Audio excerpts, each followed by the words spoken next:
Les palmeres són arbres diferents, no tenen un tronc autèntic, sinó un estípit format per l'acumulació de passius de les fulles que van morint. La seva arrel és encavallera, s'estén horitzontalment. En lloc d'endinsar-se a la terra per augmentar les possibilitats d'interceptar l'aigua de pluja, per això poden viure en llocs molt secs. L'única palmera autòctona a Espanya és el margalló, Chamaerops humilis, de mida relativament petita.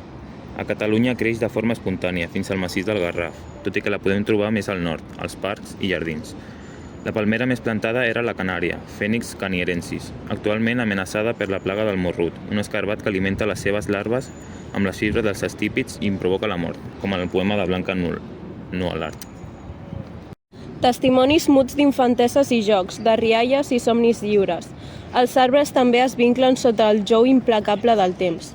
I tot d'una sentim fonda fiblada de dol quan mor l'arbre que ens mirava. Ho diu Blanca Nualart amb tots els mots de la tristesa en recordar la palmera del pati familiar. Fa tants anys que et veig, sempre creixent cap amunt, tota recta, sense adonar-nos que cada dia eres més alta, buscant el sol, cercant el cel, has anat morint en silenci. Tu que has tirat amunt valenta, al costat nostre, sent testimoni mut del nostre joc d'infància. En aquest pati que hem vist canviar tant al llarg dels anys, buscant el sol, cercant el cel, has anat morint en silenci. Ara ens abandones a la deriva i aquelles fulles grans i verdes que han estat al cau de milions d'ocells d'arreu, buscant el sol, cercant el cel, ara són marrons i mortes. Cauen, deixant enrere una pila de records de vivències.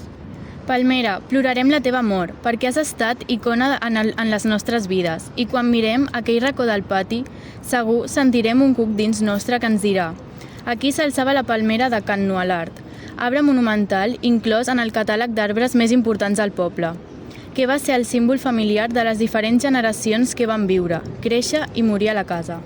Viuràs per sempre, dintre la bossa cada cop més plena, dels nostres records, dels nostres pensaments. El pati ja no veurà mai més la teva ombra.